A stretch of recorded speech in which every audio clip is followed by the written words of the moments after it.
Hello my dear students, good morning to all of you. Okay, तो हम लोग इस साइंस का जो सेकंड चैप्टर है वो हम लोग स्टार्ट कर लिए थे, जिसमें 2-3 लेक्चर हमने आपको प्रोवाइड किया हुआ है। ओके, जो बचे हुए हमारे टॉपिक्स हैं वो आज के लेक्चर में कंप्लीट हो जाएंगे। मीन्स आपका जो सेकंड चैप्टर होगा आज के लेक्चर में पूरी तरह से कंप्लीट हो जाएगा। इसके बाद एक और लेक्चर आएगा जिसमें मैं आपको इस चैप्टर से रिलेटेड जितने मोस्ट इंपॉर्टेंट क्वेश्चंस होंगे वो सारे क्वेश्चंस मैं आपको करा दूंगा। उसके बाद हम लोग थर्ड चैप्टर पे मूव करेंगे। ओके, तो आइए हम लोग टाइम को वेस्ट न करते हुए हम लोग आज की टॉपिक स्टार्ट करते हैं। ओके, तो आज का जो हमारा पहला टॉपिक होगा वो है माइक्रो ऑर्गेनिज्म, और सेकंड जो हमारा टॉपिक होगा वो नाइट्रोजन फिक्सेशन होगा। इन दोनों टॉपिक्स को हम लोग बहुत ही ज़्यादा डिटेल में आज स्टडी करने वाले हैं। ओके, तो ध्यान से इन सारी बातों को बहुत अच्छे से क्लियरली समझिएगा, क्योंकि ये आपके लिए बहुत ही ज़्यादा क्या है, इम्पोर्टेंट है। ओके, तो आइए हम लोग देखते हैं। तो जैसा कि आप देख रहे हैं बच्चों की हार्मफुल माइक्रो ऑर्गेनिज्म। ओके, तो micro organism are also harmful and they cause disease in human and animals.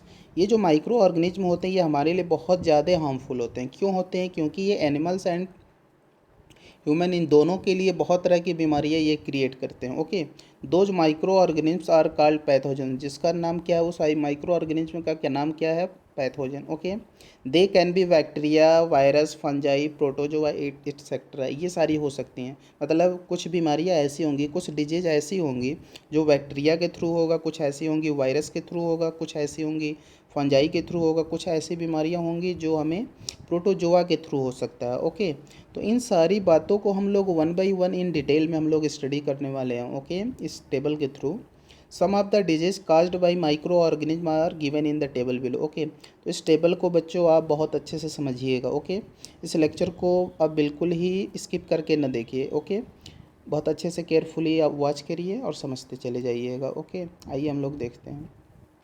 अब देखिए, इस टेबल के थ्रू हम लोग पूरी तरह से डिटेल में देखेंगे। पहले यहाँ पे देख रहे हो कि ह्यूमन डिजीज कौन कौन सी हो सकती है, उसका जो पॉजिटिव माइक्रो ऑर्गेनिज्म है, मतलब कौन सा पैथोजन है, बैक्टीरिया है, वायरस है, etcetera. Okay, mode of transmission, ये जो बीमारी एक्सपेंड होती है, फैलती है, उसका मोड ऑफ ट्रांसमिशन क्या है। ओके, और उसका प्रिवेंटिव मेजर क्या हो सकता है, इससे बचने का उपाय क्या हो सकता है। ओके, तो अब आइए हम लोग पहली जो हमारी बीमारी है वो है टीबी। ये भी बहुत एक डेंजरस बीमारी है। ओके, और ये जो टीबी बीमारी होता है इसका जो पॉजिटिव माइक्रो ऑर्गेनिज्म है वो क्या है? बैक्टीरिया। ये बैक्टीरिया के थ्रू होने वाली एक डिजीज है जिसका मोड ऑफ ट्रांसमिशन क्या है? एयर। ये एयर से क्या होता है? One person to another person expand हो जाता है। ओके, और इसका जो प्रिवेंटिव मेजर है should be kept in complete isolation. इसके लिए क्या होना चाहिए? कंप्लीट आइसोलेशन होना चाहिए। जैसे आज के समय में आप देख रहे हो कि बच्चों कोरोना फैला हुआ है पूरी तरह से। ये भी एक बहुत ही डेंजरस बीमारी बन चुकी है। ओके, जिससे हम लोग की बहुत ज़्यादा प्रॉब्लम क्रिएट हो रही है। हम लोग क्या, पूरे वर्ल्ड को इससे लोग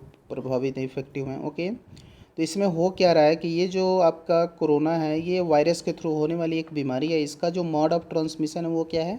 एयर है। क्योंकि अब ये एयर में भी पूरी तरह से फैल गई, इसलिए आपको बहुत ही ज़्यादा अपने आप को बचा के चलना होगा। ओके, उसके बाद ये जो बीमारी one person to another person हो रहा है वो इसका जो ट्रांसमिशन है, मोड ऑफ ट्रांसमिशन, वो क्या है? एयर है। और इसकी जो प्रिवेंटिव मेजर है वो पूरी तरह से क्या है? Should be kept in complete isolation. जिस पर्सन को ये हो जाता है उसको पूरी तरह से क्या कर दिया जाता है? उसको कंप्लीट आइसोलेट कर दिया जाता है, जिससे उसकी जो फैलने वाली बीमारी की जो सर्कल है, ओके, वो क्या हो जाए? साइकिल ब्रेक हो जाए, जिससे वहीं पे इस बीमारी को क्या कर दिया जाए? रोका जा सकता है। इसीलिए हमारी जो इंडियन गवर्नमेंट है इसके लिए क्या कर रहा है? लॉकडाउन टाइम टू टाइम लगा रहा है। अभी लेटेस्ट मैंने ये सुना कि अभी 10 तारीख से रात से 13 जुलाई तक, 13 जुलाई तक आपके फिर से अगेन लॉकडाउन होने वाले हैं। ओके, तो आप पूरी तरह से अपने आप को बिल्कुल सेफ रखिए। ओके, आइए नेक्स्ट हम लोग की जो बीमारी है वो हमारा है मीजल्स। ओके, ये एक ऐसी बीमारी है जो वायरस के थ्रू होगा। ओके, इसके बाद इसका जो मोड ऑफ ट्रांसमिशन है वो क्या है? एयर और फिजिकल कंटेक्ट। मीन्स एयर के थ्रू होगा तो होगा ही। दूसरी चीज़ कि अगर जिस पर्सन को ये बीमारी है, डिजीज़ है, और उस पर्सन के हम फिजिकल कंटेक्ट में आते हैं तो इससे भी ये बीमारी उस पर्सन से हमारे हमारे अंदर क्या हो जाएगा? ट्रांसफ़र हो जाएगा। ओके, इसके बाद इसका जो प्रिवेंटिव मेजर है, personal belonging should be kept away, कि उस पर्सन से हमें पर्सनली क्या होना चाहिए? बिल्कुल अपने आप को अलग रखना चाहिए, दूर रखना चाहिए। थर्ड जो हमारी बीमारी है चिकन पॉक्स, एक कुछ दिन पहले ही हमारी कंट्री में भी आया हुआ था चिकन पॉक्स। ओके, जो ये भी एक बीमारी कैसी है, वायरस के थ्रू होने वाली है। इसका जो मोड ऑफ ट्रांसमिशन है वो एयर और वाटर, एयर के थ्रू भी हो सकता है और वाटर के थ्रू भी हो सकता है। इसीलिए हमें होता है कि हम जहाँ भी रहें अपने इन्वायरमेंट को पूरी तरह से क्लीन रखें, वहाँ कहीं फालतू की वाटर कलेक्ट ना हो, उससे बहुत सारी बीमारियाँ होती हैं। ओके, अब आइए, इसके लिए जो प्रिवेंटिव मेजर है, शुड कंसल्ट अ डॉक्टर। जैसे ही मान लो कि आपको चिकन पॉक्स की बीमारी लगी तो आपको तुरंत ही क्या करना चाहिए कि डॉक्टर से कंसल्ट करना चाहिए, ये उसकी प्रिवेंटिव मेजर है। ओके, इसके बाद जो नेक्स्ट बीमारी है पोलियो। पोलियो मैक्सिमम ये माना जाए कि हमारी कंट्री से ये पूरी तरह से क्या हो चुका है, ख़त्म हो गया है।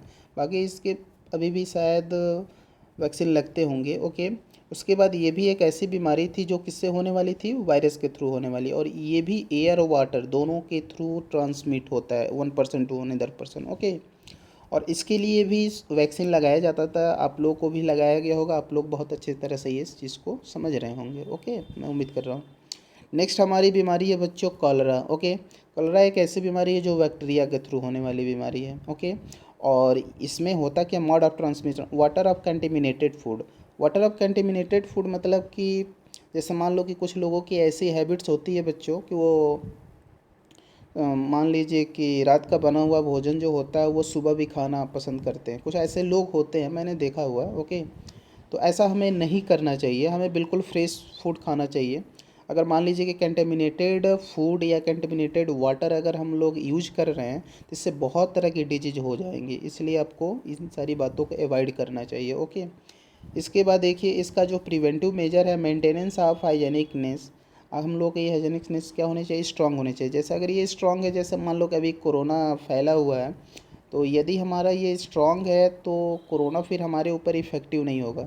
ऐसा ये बोला जाता है कि जो ये कोरोना है ये किसको इफ़ेक्टिव बनाएगा, जो जिनकी एज क्या हो गई है, मोर देन 45 की एज के क्रॉस हो गई, क्योंकि उनकी ये पावर क्या हो जाती है, वीक हो जाती है। हम जैसे बच्चों में, जैसे मान लीजिए कि आप लोग बच्चे हो, हम भी उसी एज के हैं, थोड़ा सा आपसे बड़े, तो हम लोग को ये बीमारी नहीं हो सकती। क्यों नहीं हो सकती, क्योंकि हम लोग की वो पावर जो है स्ट्रांग है। ओके, अब आइए नेक्स्ट हम लोग मूव करते हैं बच्चों, टाइफाइड। टाइफाइड भी एक डेंजरस बीमारी काउंट किया जाता है। आइए देखते हैं, वेट, टाइफाइड। टाइफाइड भी बैक्टीरिया से होने वाली एक बीमारी है बच्चों, और ये वाटर के थ्रू होता है। ओके, ये जो बीमारी फैलती है वाटर से ट्रांसमिट होती है। जैसे मान लो कि अभी ये सीजन आएगा, बहुत ज़्यादा बारिश होती है, उसमें हम लोग कहीं का पानी कभी भी यूज़ कर लेते हैं, उससे हमें बहुत सारी बीमारियां होती हैं। इसलिए हमें उन दिनों में ऐसा बताया जाता है कि हमें वाटर को बॉयल करके पीना चाहिए। Okay, eat and drink clean food and boiled water, इसमें हमें क्या करना चाहिए, बॉइल्ड वाटर पीना चाहिए। Okay, hepatitis B. अब देखिए ये हेपेटाइटिस बी एक तरह का, आप बच्चों जॉन्डिस का नाम सुने होंगे। जॉन्डिस मीन्स आप समझ रहे होंगे पीलिया, एक पीलिया बीमारी होती है जॉन्डिस। ओके, जिसमें होता क्या है कि उसकी पूरी आंखें पीली पीली होने लगती हैं। ओके, ये भी एक बहुत ही डेंजरस बीमारी है। ओके, तो जिस पर्सन को मान लो कि है पीलिया हुआ और वो रेगुलर डॉक्टर से कंसल्ट नहीं कर रहा है, दवाई उसकी नहीं ले रहा है, तो वही पीलिया कन्वर्ट हो जाती है हेपेटाइटिस बी में। और हमारे इंडिया में हेपेटाइटिस बी ही होता है, हेपेटाइटिस के बहुत टाइप्स हैं। ओके, तो हमारे इंडिया में जो बीमारी होने वाली है वो क्या है, हेपेटाइटिस बी। और जब ये हेपेटाइटिस बी होता है, ये किसके थ्रू होता है, वायरस के थ्रू होता है, और ये वाटर। ओके, इसके लिए भी वैक्सीन लगता है। Vaccination and proper age and drink boiled water. कुछ दिन पहले वैक्सीन लगाया जा रहा था, मे बी जब मैं क्लास 6 में था, 8-10 साल पहले की बात होगी, तो मुझे भी ये वैक्सीन लगाया गया था। स्कूलों में कैंप लगा के ये लगाया जाता होगा, आपको भी ये लगाया गया होगा। ओके, अब जब आप छोटे से होंगे। ओके, इसके बाद नेक्स्ट जो बीमारी आई वो है मलेरिया। मलेरिया एक ऐसी बीमारी है जो किसके थ्रू होने वाली है, प्रोटोजोआज के थ्रू होने वाली है, और ये मॉस्क्यूटो के थ्रू, मॉस्क्यूटो आपको काटेंगे जिससे क्या होगा, आपको मलेरिया हो जाएगा। ओके, इसका जो प्रिवेंटिव मेजर है, prevent mosquito bleeding. Okay, breeding, जब वो मॉस्क्यूटो जो आपको क्या कर देगा, ब्रीडिंग करेगा, काट करेगा, तो उससे क्या हो जाएगी, आपको मलेरिया। डेंगू, डेंगू एक मॉस्क्यूटो होता है। ओके, ये एक वायरस के थ्रू होने वाली है, और ये भी मॉस्क्यूटो के थ्रू होगा। Use net a night and prevent. तो ये सारी बातें हैं कि हमें रात को जब हम सोएं नेट यूज करें। ओके, और जिससे हम क्या हो सके, अपने आप को बचा सकें। तो ये इतनी सारी जो हमारे आपके हार्मफुल डिजीज़ थी, जो जिनकी मैंने क्या किया, मोड ऑफ ट्रांसमिशन भी बताया, ह्यूमन डिजीज़ भी बताया। तो इन सारी बातों को आप बहुत अच्छे से केयर करेंगे ताकि आप बिल्कुल अपने आप को क्या करें, सेफ़ रख पाएँ। ओके, अब आइए हम लोग नेक्स्ट टॉपिक मूव करते हैं। अब देखिए जो हम लोग का नेक्स्ट टॉपिक है आज का, वो हमारा है नाइट्रोजन फिक्सेशन। ओके, आइए देखते हैं। The process of converting atmospheric nitrogen into compound of nitrogen mainly nitrates, okay, which can be easily used by plants, जो किसके थ्रू यूज कर लिए जाते हैं, प्लांट्स के through, is called nitrogen fixation. उसको क्या बोला जाता है, नाइट्रोजन फिक्सेशन बोला जाता है। Okay, it can be fixed in two ways. पहला जो हमारा है नेचुरल फिक्सेशन, उसी को बोल दिया जाता है एटमॉस्फेरिक फिक्सेशन, और सेकंड जो है आर्टिफिशियल फिक्सेशन, ओके, इसको बोल दिया जाता है इंडस्ट्रियल फिक्सेशन। तो हम लोग का जो पहला टॉपिक होगा वो नेचुरल फिक्सेशन ऑफ नाइट्रोजन। आइए हम लोग देखते हैं। अब देखिए नेचुरल फिक्सेशन में आप क्या देख रहे हो, okay, in nature nitrogen of the atmospheric can be fixed by 3 method. अब नेचुरल फिक्सेशन में भी इसके लिए हमारे पास 3 मेथड्स हैं। ओके, उसमें जो हमारा फर्स्ट मेथड है fixation of nitrogen by bacteria, okay, पहला मेथड है। अब इसमें होगा क्या, जैसे मान लो कि लेगुमिनस प्लांट वाली आपने स्टोरी पढ़ी होगी, उसमें देखो यही चीज़ है। The root noodles of certain leguminous plants contain nitrogen fixing, okay, bacteria called rhizobium bacteria. ये आपके जितने लेगुमिनस प्लांट से उसके रूट निडल में क्या पाया जाता है, ये रिजोबियम बैक्टीरिया पाया जाता है। Okay, the bacteria can be directly fix nitrogen gas, और ये नाइट्रोजन गैस को किस में ब्रेक कर देता है, नाइट्रोजन कंपाउंड में। और यही जो नाइट्रोजन कंपाउंड होता है लेगुमिनस प्लांट्स के लिए क्या होता है, लेगुमिनस प्लांट्स को फूड तो मिल जाता है, लेकिन अपने आप को डेवलप करने के लिए, ग्रोथ करने के लिए उसको क्या चाहिए, नाइट्रोजनस कंपाउंड चाहिए, जो उसे नहीं मिल पाता। तो इसलिए अब वहाँ पे रिजोबियम बैक्टीरिया जो होता है उसे ये नाइट्रोजनस कंपाउंड प्रोवाइड कर देता है। इसके बदले में इन रिवेंज ऑफ दिस फूड, अब जो लेगुमिनस प्लांट होता है ये रिजोबियम बैक्टीरिया को क्या कर देता है, फूड सप्लाई कर देता है। और इस तरह से दोनों लोग आपस में शेयर करके वहाँ पे एक रिलेशनशिप मेंटेन करते हैं। उस रिलेशनशिप को आप क्लास 7th में पढ़े होंगे, सिम्बायोटिक रिलेशनशिप बोला गया था बच्चों। ओके, तो ये लोग सिम्बायोटिक प्रोसेस के थ्रू जो आपका रिजोबियम बैक्टीरिया है लेगुमिनस प्लांट्स को क्या करता है, ये नाइट्रोजनस कंपाउंड प्रोवाइड करता है, और जो आपके लेगुमिनस प्लांट हैं वो बैक्टीरिया को क्या करता है, फूड प्रोवाइड करता है। और इस तरह से ये दोनों लिविंग ऑर्गेनिज्म अपने आप को क्या करते हैं, जीवित रख पाते हैं और अपनी लाइफ को सर्वाइव करते हैं। लेगुमिनस प्लांट जैसे मान लो कि पी हो गया, बीन्स हो गया, इन सब के ग्राम के जो पौधे होते हैं। ओके, तो बच्चों मैं उम्मीद कर रहा हूँ कि ये बातें आप बहुत अच्छे से क्लियर कर चुके होंगे। ओके, अब आइए हम लोग नेक्स्ट मूव करते हैं। आइए देखते हैं। अब देखिए जो हमारा नेक्स्ट है वो है fixation of nitrogen by blue green algae. इसके बारे में भी बच्चों आप जानते होंगे। Blue green algae like nostoc and anabaena, ये एक ब्लू ग्रीन एल्गाई है, उनका नाम है, can also help in nitrogen fixation, ये भी नाइट्रोजन फिक्सेशन में वर्क करेंगे। ओके, तो the fixation of nitrogen by bacteria and algae are called biological fixation of nitrogen, ये भी बोला जाता है बायो।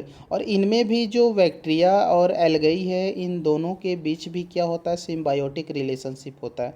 बैक्टीरिया जो होता है एल्गाई को फूड ट्रांसफ़र करता है और एल्गाई इसको ट्रांसफॉर्म करती है। ओके, तो बच्चों मैं उम्मीद कर रहा हूँ कि ये बातें बहुत अच्छे से आप क्लियर कर चुके होंगे। ओके, अब आइए नेक्स्ट हम लोग मूव करते हैं।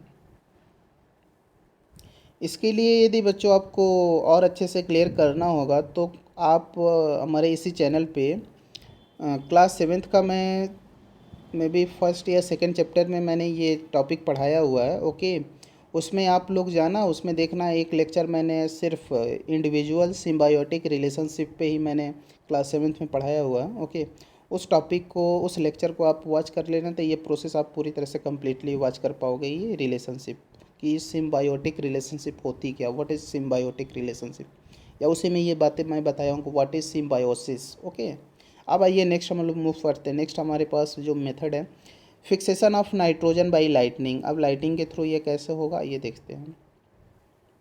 अब देखिए ये लाइटनिंग के through, during lightning in the sky when high temperature is produce, जैसे मान लो कि जब पूरी तरह से सनलाइट आ गई तो उससे क्या होगा कि टेम्परेचर आपका इंक्रीज तो होगा ही। ओके, तो the nitrogen gas of the atmosphere react with oxygen to form nitrogen oxide, और उससे वो जो आपका एटमॉस्फेयर नाइट्रोजन गैस है वो ऑक्सीजन से रिएक्ट करके क्या फॉर्म कर लेगा, नाइट्रोजन ऑक्साइड फॉर्म कर लेगा और this nitrogen oxide dissolve in rain water, और ये वर्षा की वाटर के साथ ये क्या हो जाता है, पूरी तरह से डिजॉल्व हो जाएगा to form a very dilute solution of nitric acid, और उससे वो क्या फॉर्म कर देता है, नाइट्रिक एसिड। ओके, इसके बाद देखोगे कि the nitric acid does formed react with alkalis, और उसमें वो क्या हो जाता है, एल्कलीज प्रेजेंट होता है। मीन्स जो आप एसिड बेस जानते हो ना, तो बेस को ही एल्कलीज बोला जाता है। बेस फॉर्म होगा in the soil to form nitrates, और उससे क्या होगा, नाइट्रेट्स फॉर्म हो जाएगा which are then absorb by the plants, और वो क्या कर लिया जाएगा, प्लांट्स के थ्रू एब्जॉर्ब कर लिया जाएगा।